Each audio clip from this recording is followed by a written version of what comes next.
Ya, untuk membahas strategi pendistribusian dan realisasi vaksin COVID-19 di Indonesia sudah bergabung dari luar studio Kepala Dinas Kesehatan Provinsi Jawa Tengah, Yulianti Prabowo, dan Ketua Umum Pengurus Besar Ikatan Dokter Indonesia Dr. Daeng M. Fakih. Selamat malam, Bapak-Bapak.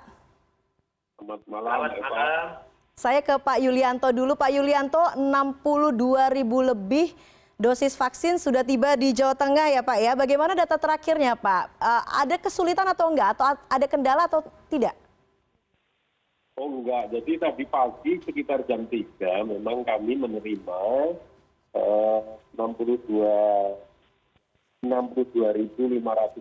dosis vaksin dan sudah kami simpan di cold room dan itu nanti setelah administrasian selesai kami didistribusikan ke 35 kabupaten kota di Jawa Tengah.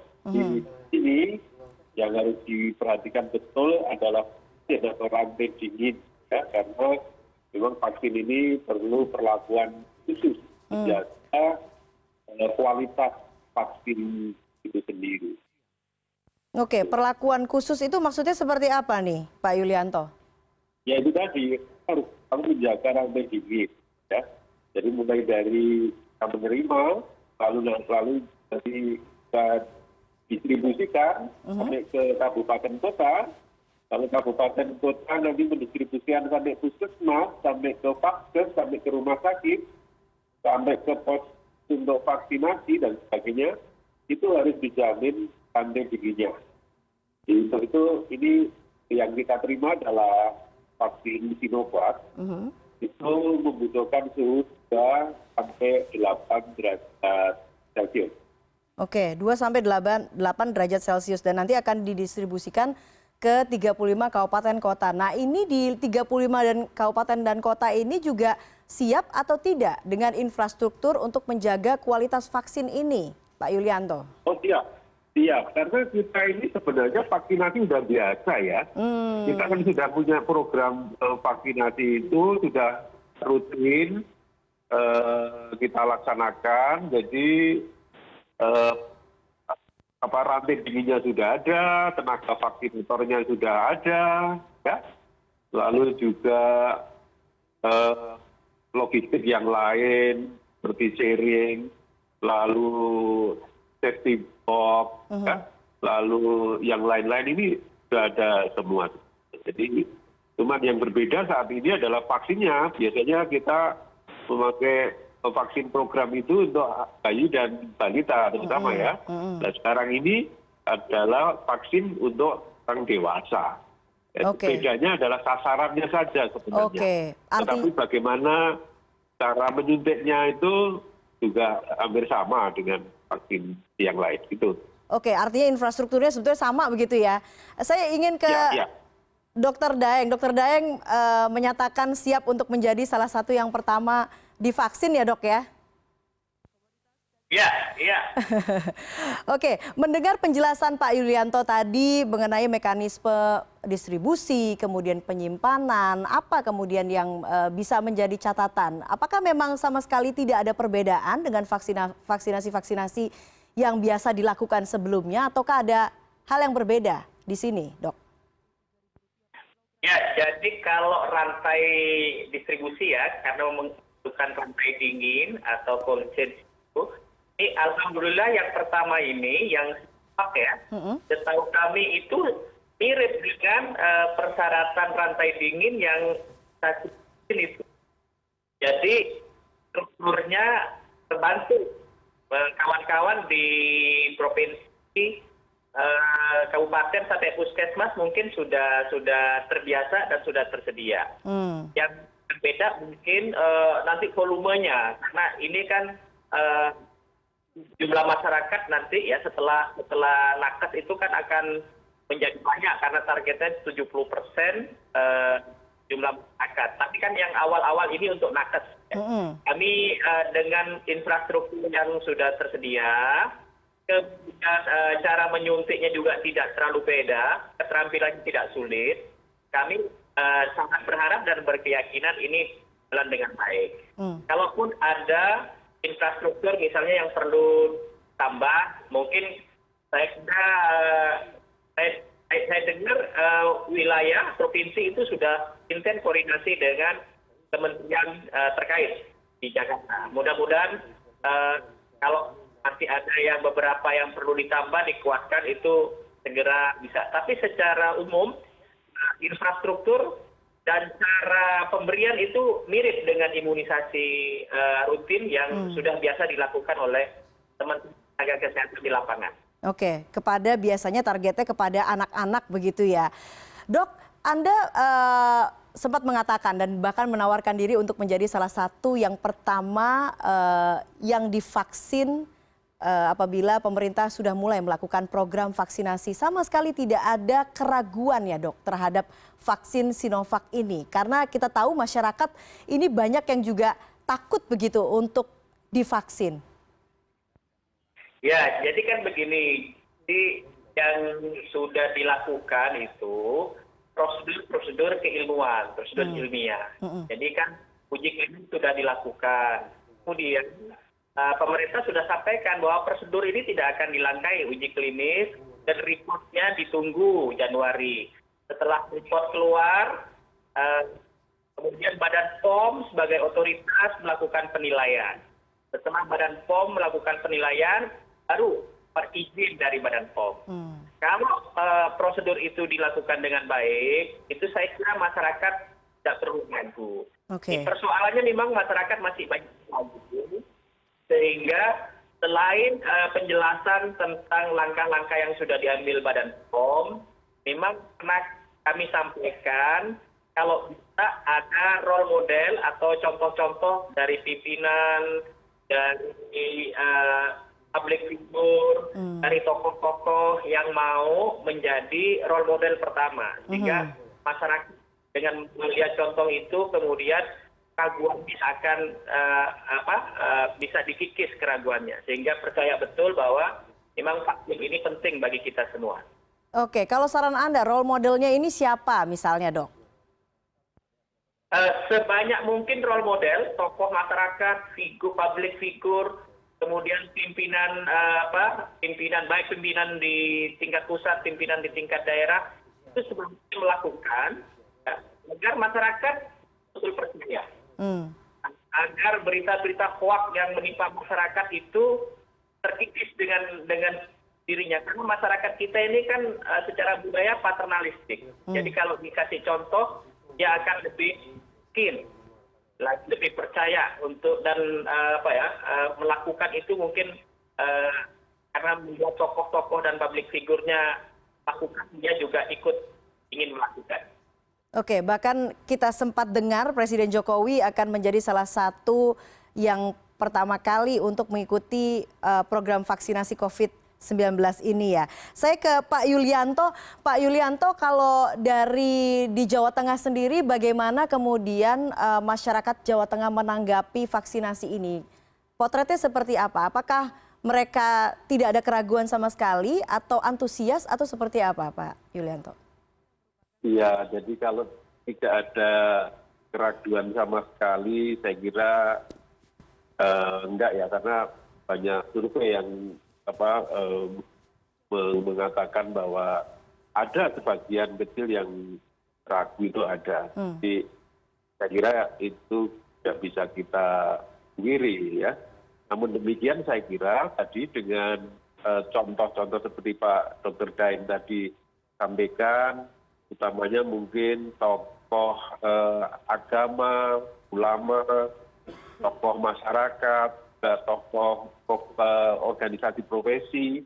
Karena yang pertama ini adalah nakes. Jadi kalau Pak Ketua PBID ini bisa memulai, yang pertama saya kira ini sangat mempengaruhi teman-teman nakes yang lain. Jadi saya sangat mendukung apabila Pak Daeng ini nanti masuk salah satu yang di vaksin yang pertama. Dan itu sangat mempengaruhi saya kira teman-teman nakes yang ada di lapangan. Dan saya juga setuju kalau di Jawa Tengah ini mengusulkan tokoh-tokoh agama dari berbagai agama. Ada Islam, Katolik, Kristen, Buddha, Hindu, begitu. Lalu juga eh, tokoh nakes ini yang sedang kami cari juga. Kebetulan kalau ketua ID Jawa Tengah itu umurnya sudah lebih dari 60, Pak. 59. Oke. Tidak masuk ya dalam persyaratan umum yang boleh ikut vaksinasi ya. Jokowi. Jadi kita baru menginventarisir dan kita mengusulkan karena kita diminta untuk mengusulkan ke Jakarta dan nanti yang terpilih nanti katanya akan mendampingi Bapak Presiden ya untuk dilakukan vaksinasi itu. Kira-kira begitu. Oke. Kalau pejabat publiknya kira-kira apakah ada yang kemudian sudah siap sukarela untuk menjadi salah satu yang pertama yang divaksin, Pak Yulianto? Ya, jadi konsep itu kita belum karena untuk tahap pertama itu kan untuk nakes, Mbak. Ya, ini untuk nakes, bukan untuk pejabat publik yang lain. Nanti pejabat publik itu nanti di tahap kedua sebenarnya. Ya, tahap kedua.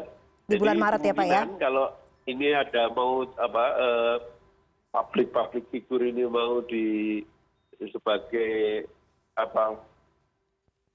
untuk memancing ya untuk memberi contoh ini mungkin nanti di tingkat nasional ya, tapi kalau di tingkat daerah memang belum ada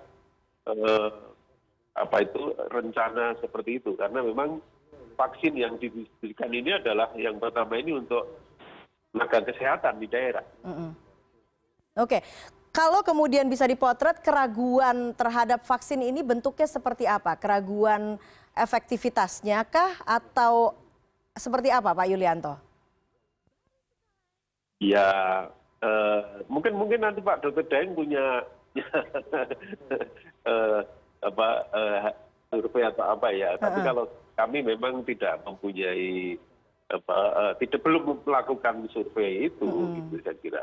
Tetapi saya rasa itu dengan jalannya waktu nanti semakin kecil lah, semakin sedikit hal-hal yang keraguan itu saya kira. Dan itu harus kita garis bawahi tadi bahwa proses pembuatan vaksin ini adalah sudah mendasari keilmuan yang cukup panjang, itu bisa dipertanggungjawabkan dan sampai pada akhirnya nanti perizinan dari Badan POM dan sebagainya itu tentunya sudah melalui suatu uji-uji ya, di laboratorium atau uji klinis dan sebagainya dan sudah dijamin mutu dan efektivitasnya. Sehingga saya kira termasuk MUI saya kira juga terlibat bagaimana mengenai yang terkait dengan kehalalan vaksin ini. Jadi pada prinsipnya masyarakat itu tidak perlu ragu ya mengenai vaksin ini. Tidak perlu ragu lagi begitu ya Pak Yulianto. Oke, kalau kemudian tadi bicara soal MUI, saat ini kita memang masih menunggu adanya izin begitu ya, kalau bisa dikatakan demikian ya, dari MUI dan juga dari Badan POM terkait izin Emergency Use Authorization atas vaksin ini. Pertanyaan saya Pak Daeng, dengan menggunakan Emergency Use Authorization apakah ini cukup untuk menjadi jaminan bahwa vaksin ini aman ya Dok? Ya, begini, di seluruh dunia itu ada prosedur vaksin itu diberikan izin oleh otoritasnya di masing-masing negara. Jadi kalau di Amerika itu FDA contohnya. Indonesia yang memiliki otoritas itu seperti FDA adalah Badan POM. Nah, prosedur yang dilakukan itu sudah standarnya internasional. Seluruh negara juga melakukan dan itu diawasi oleh WHO karena standar itu standar internasional yang dikeluarkan oleh WHO. So, di Amerika itu sampai sekarang Moderna dan Pfizer itu izin yang dikeluarkan oleh FDA itu juga emergency use authorization. Jadi prosedurnya sama dengan yang dilakukan di Badan POM di Indonesia. Jadi prosedur yang secara internasional standar ini itu dilakukan dengan baik ya termasuk di Indonesia sehingga dengan prosedur emergency authorization ini jaminan aman, jaminan efektivitas itu juga dilakukan. Oke. Oke, baik. Bagaimana kemudian kita akan lihat pemetaan program vaksinasi ini, termasuk saya juga akan tanya bagaimana kemudian pendistribusiannya di Jawa Tengah. Kita akan lanjutkan dialog ini setelah jeda berikut ini. CNN Indonesia Newscast akan segera kembali. Ya, saya langsung berbincang kembali bersama Kepala Dinas Kesehatan Provinsi Jawa Tengah Yulianti Prabowo dan Ketua Umum Pengurus Besar Ikatan Dokter Indonesia Dr. Daeng M. Fakih. Pak Yulianto, kalau memang target pertama adalah para tenaga kesehatan dan nantinya informasinya akan diberikan SMS begitu ya. Apakah sudah berjalan dan sama sekali tidak ada kendala, Pak Yulianto? Ya, ini sedang proses ya. Proses terkait dengan registrasi bank, lalu verifikasi dan sebagainya. Ini masih dalam proses dan memang belum ada ketetapan dari penjadwalan ya. Penjadwalan sedang diproses dan disusun ini. Jadi wadah teman-teman tenaga kesehatan mohon untuk sabar, nanti akan ada pemberitahuan yang lebih lanjut. Oke. Oh, artinya mekanisme yang kemudian tadi disampaikan oleh Kementerian Kesehatan ini tidak berlaku di seluruh Indonesia begitu ya? Tergantung dari masing-masing daerahnya, punya mekanismenya sendiri-sendiri begitu Pak Yulianto? Ya, sebenarnya pada prinsipnya sama ya. Pada prinsipnya itu sama, jadi nanti sasaran itu mendapatkan SMS plus ya. Lalu untuk memberitahukan agar registrasi ulang, lalu juga nanti calon sasaran itu akan diberikan pertanyaan-pertanyaan untuk screening ya, self screening. Lalu nanti juga sekaligus untuk memverifikasi, lalu setelah itu sasaran memilih akses dan tanggal kapan rencana mau vaksinasi, lalu setelah itu sasaran dapatkan tiket ya elektronik, lalu selanjutnya ini juga diingatkan kembali mengenai tempat vaksin, itu mendapatkan vaksin di mana, lalu juga tanggalnya berapa, tanggal gitu. Jadi itu nanti seperti itu prosesnya. Oh, tapi belum berjalan begitu ya, Pak Yulianto? Oh, belum. Oke. Nanti rencana Pak Presiden mau yang pertama kira-kira tanggal 14 ya, tanggal 14 Januari ini. Jadi memang saat ini belum, di daerah juga belum. Oke. Oh, artinya proses vaksinasi itu tidak berlangsung di 14 Januari ya. 14 Januari baru akan mulai proses untuk screening dan lain sebagainya seperti disebutkan Pak Yulianto tadi begitu. Iya. Tetapi screening itu bisa mendahului sih. Daripada prinsipnya sebelum tanggal 11 itu sudah dilakukan screening. Jadi masing-masing sasaran itu sudah bisa mengisi self-screening. Oke, 62.000 dosis ini cukup atau tidak sebetulnya untuk petugas kesehatan di Jawa Tengah? Oh, belum. Karena kita sebenarnya tahap pertama itu membutuhkan sekitar 177 sasaran ya. Sasaran. Jadi kalau dikalikan 2 itu sekitar 300-an sekian lah. 350 ribuan ya? Ya, jadi tapi kita saat ini baru 5 sekian dari itu. Sama Pak, mungkin nanti tahap lanjutnya. Nah itu bagaimana kemudian? Artinya sebetulnya dibutuhkan 350 ribuan dosis, sementara yang baru dikirim sekitar 62 ribuan dosis. Nah, bagaimana kemudian memastikan bahwa penyaluran vaksin ini tidak menimbulkan friksi, kemudian ada yang merasa tidak mendapatkan vaksin padahal mereka juga petugas kesehatan, Pak Yulianto? Ya, ini soal sosialisasi saja. Saya kira teman-teman memahami kondisi ini karena memang jumlah vaksinnya masih terbatas. Jadi untuk itu yang jelas dari vaksin yang kami terima itu akan kami habis ke 35 kabupaten kota, dan itu secara proporsional menurut banyak sedikitnya tenaga kesehatan di masing-masing kabupaten kota. Dan kami sudah memberitahu pada teman-teman bahwa Pak itu ini baru sebagian. Ini nanti selain itu nanti akan disusul. Oke. Sekarang saya ke Dr. Daeng. Dr. Daeng, apakah ID mungkin ada masukan soal jumlah dosis yang kemudian mungkin tidak sebanding dengan jumlah target sasaran petugas kesehatan? Pastinya juga sudah banyak begitu ya, sudah ada beberapa begitu yang kemudian melapor ke ID masih belum mendapatkan SMS ataupun juga belum mendapatkan undangan untuk mengikuti vaksinasi ini ya, Dok? Ya, jadi yang pertama kami sudah koordinasi dengan Kementerian Kesehatan.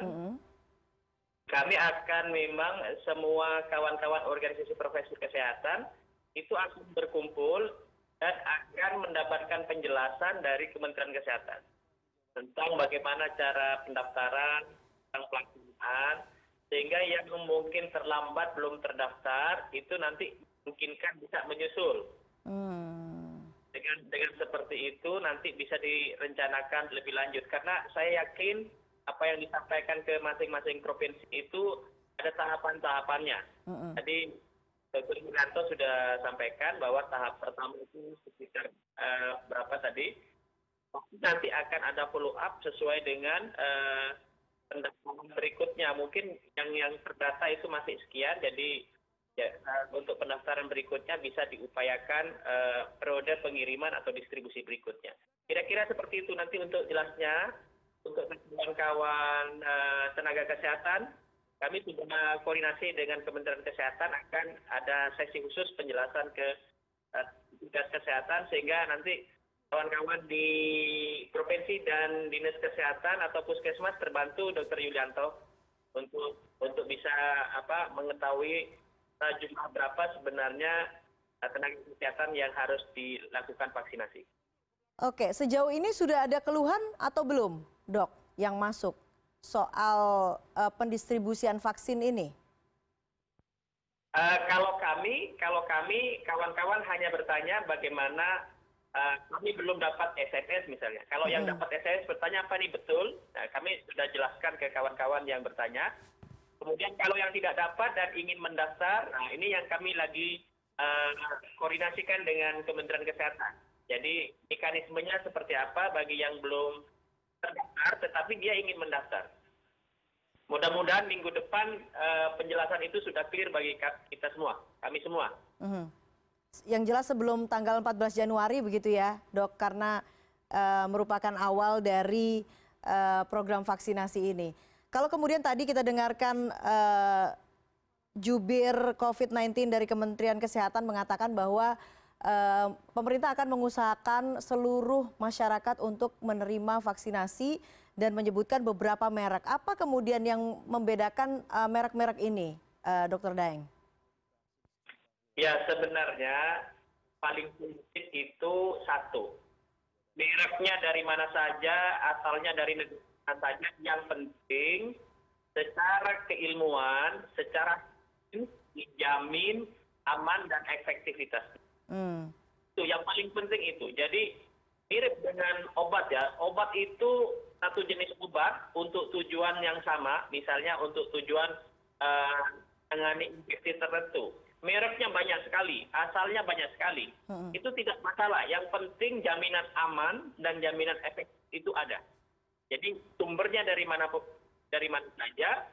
Yang penting perintah melakukan prosedur penjaminan aman dan penjaminan efektivitas. Oke, masalah-masalah merek ini kemudian bermasalah atau tidak sih Pak Yulianto bagi masyarakat di Jawa Tengah? Iya, jadi masalahnya ada di cold chain ya.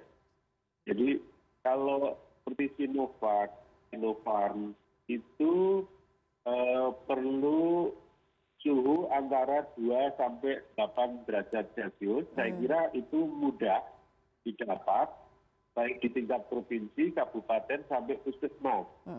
Dan karena bisa menggunakan vaksin refrigerator atau lemari tes atau lemari vaksin, itu saya kira sudah pada banyak semua.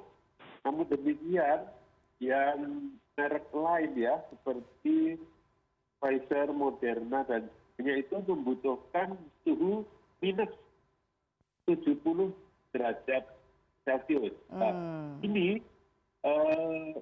vaksin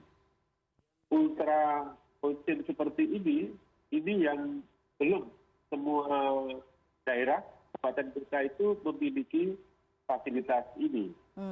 Jadi problemnya adalah pada coldnya di merek-merek itu. Tetapi pada sisi manfaat, seperti Dr. Daeng tadi, apapun itu mereknya, pasti sudah melalui suatu uji klinis secara ketat. Sehingga diharapkan masyarakat juga tidak ragu lagi begitu ya Pak Yulianto. Kalau kemudian masih ada masyarakat yang ragu dan kemudian tidak mau divaksin, kalau ada beberapa daerah misalnya Jakarta bahkan memberlakukan sanksi. Di Jawa Tengah sendiri seperti apa? Apakah ada proses pemberian sanksi bagi masyarakat yang tidak mau menerima vaksin?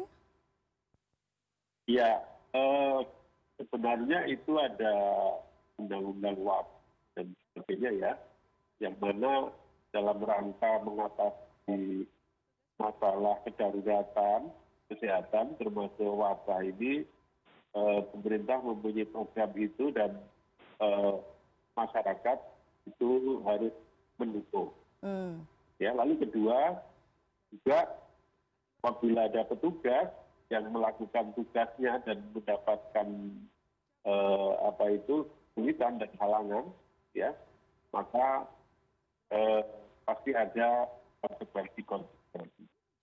Jadi seperti itu. Tetapi memang di Jawa Tengah ada mengenai perda yang terkait dengan sanksi denda yang dikenakan pada yang menolak vaksin seperti yang ada di DKI.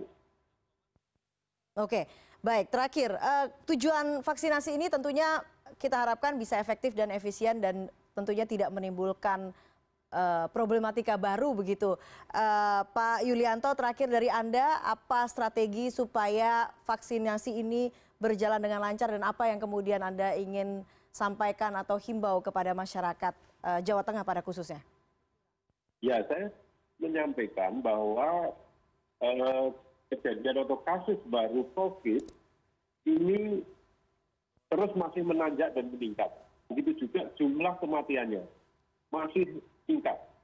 Bahkan pada tahun ini masih mencapai puncak. Ya. Nah, ini yang kami sampaikan kepada masyarakat bahwa kita belum mempunyai obat untuk membunuh virus tersebut.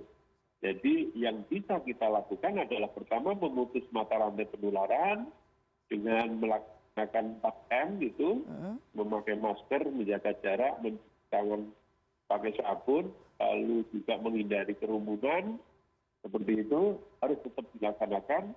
Dan yang kedua adalah vaksinasi atau imunisasi. Ini yang bisa kita lakukan. Jadi walaupun kita sudah melaksanakan 4M, kita tetap harus vaksinasi. Lalu kita mendapatkan vaksin nanti, tetap 4M itu harus kita, atau 3M atau 4M itu harus kita lakukan. Jadi kita tidak bisa mengandalkan hanya satu upaya saja, tetapi upaya apapun yang bisa kita laksanakan harus kita laksanakan. Oke. Baik, terakhir dari Anda, Dr. Daeng, seperti yang tadi disebutkan Pak Yulianto, meskipun vaksin sudah di depan mata, namun masyarakat juga jangan terlalu euforia sehingga melupakan cara yang paling utama begitu ya, 3M dan juga 3T. Silakan, Dok. Ya, jadi memang sekali lagi vaksin ini secara metode kedokteran memang sebuah metode untuk mencegah penyakit. Dan sering saya sampaikan bahwa secara historis, bahwa kita ini yang hidup di zaman sekarang, mulai yang paling kecil sampai yang paling tua, itu kemungkinan besar adalah generasi yang diselamatkan oleh vaksin dari penyakit-penyakit yang berbahaya atau penyakit-penyakit yang menimbulkan kecacatan. Oleh karena itu, mari kita bersama-sama masyarakat song-song vaksinasi untuk besar menghentikan COVID-19. Tapi tentunya supaya lebih sempurna, tidak tertular, vaksinasi ini kita dampingi dengan tetap disiplin melaksanakan protokol kesehatan. Mungkin itu yang dapat saya sampaikan. Baiklah kalau begitu, Ketua Umum PBID dan juga Kepala Dinkes Jawa Tengah, Dr. Daeng M. Fakih dan Pak Yulianto Prabowo, terima kasih atas waktunya di CNN Indonesia Newscast. Selamat malam Bapak-Bapak.